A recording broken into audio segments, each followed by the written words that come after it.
The whole reason that Poppy Playtime is even a thing is because of this one note that we received back in chapter 1, which led to us going back to the factory and getting into all of this mess. But the thing is, 4 chapters have gone by and we still haven't figured out who wrote this note or why they even wrote it in the first place.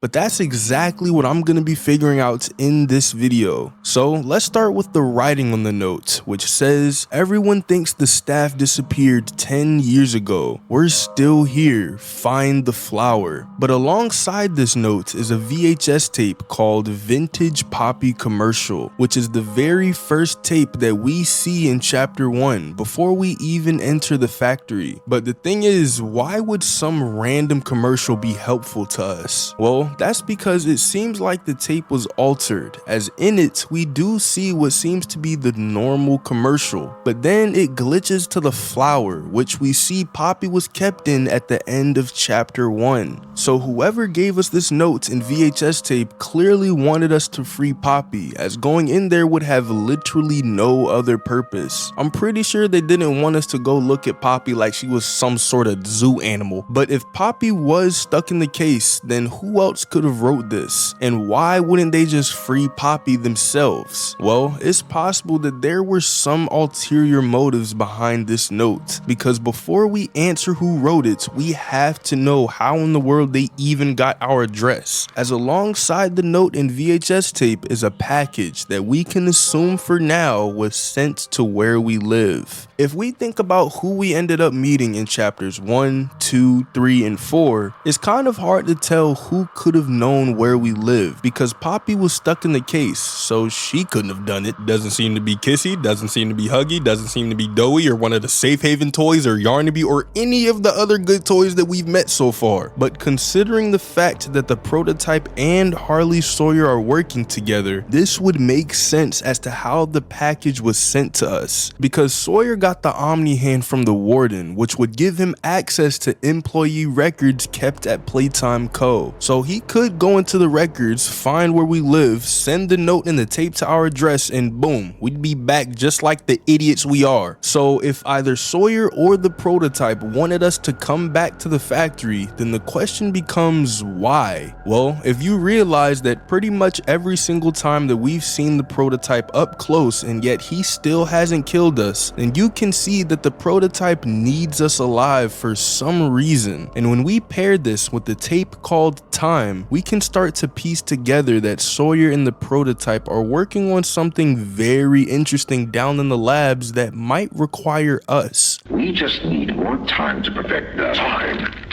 Time is precisely what we do not have. Then I suggest you find some more. That will give me labs access. At least with the 2 of us. That is out of the question. You will support. Fine. But you have no staff, virtually no test subjects. It's hardly ideal conditions. And if this theory sounds far-fetched, well, guess where we ended up at the very end of chapter 4 by the prototype's bombs? We're not moving forward till you say the answer. Thank you, the labs. What if we weren't dragged to the lab, but led step by step, note by note, all the way to the core of Playtime Co? Well, if this is true, then one theory is that the prototype wanted to kill us since we were a past employee. However, he wouldn't just kill us immediately, but also torture us. And this can be supported by the fact that in our chapter 3 hallucination, we see what seems to be our old office with text saying guilt haunts you, most likely meaning we had to do something with the experiments. And because the prototype wanted to kill all of the employees in the Hour of Joy, he could have led us back to the factory where he's then going to kill us in the labs. And in what's called the Cole Journal, after the Hour of Joy, Cole was taken to one of the prison blocks where he was kept alive for some time, just showing that the employees weren't immediately killed, but could have been been tortured for what they used to do to the experiments. But the other theory is that the prototype is working on the very first experiment that goes from toy back to human. Because if you combine this with the chapter 4 tape called Untitled, where Poppy says that the prototype explained to her that they can't leave the factory in fear of more experimentation, then it shows that the prototype doesn't want to leave the factory and he's really just stuck here, especially since he hasn't left over the past 10 years. He explained everything, and he's right. We can't leave. It's too risky. What they did to us, we can't ever let it happen to us or anyone ever again. But if he were to somehow make an experiment that goes from toy back to human, then he could easily leave the factory and no one would ever know. Also, in a chapter 4 tape called Time, when the prototype and Sawyer are talking about the project they're struggling with, Sawyer says that even when the labs were fully operational, they were beating their heads against this, meaning whatever they were doing, they just couldn't figure it out, no matter how hard they tried. It's hardly ideal conditions. Even when this place was fully operational, we were beating our heads against this. You can't expect to do it on your own so quickly. The situation necessitates it be done quickly.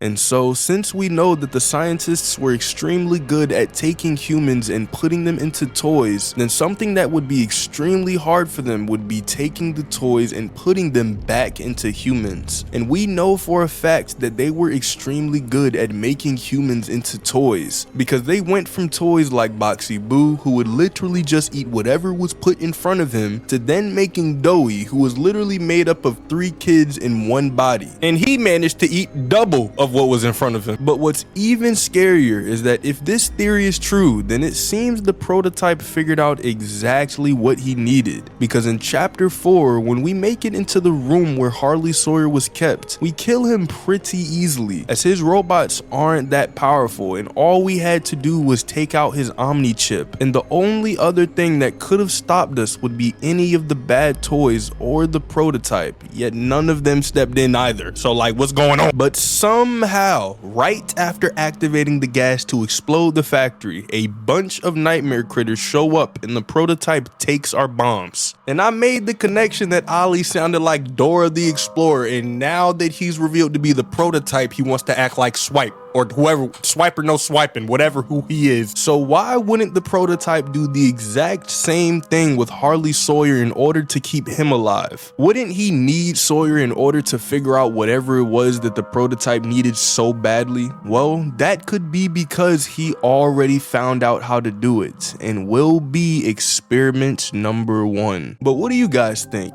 Let me know down in the comments. Thanks for watching, subscribe, and click on this video right here.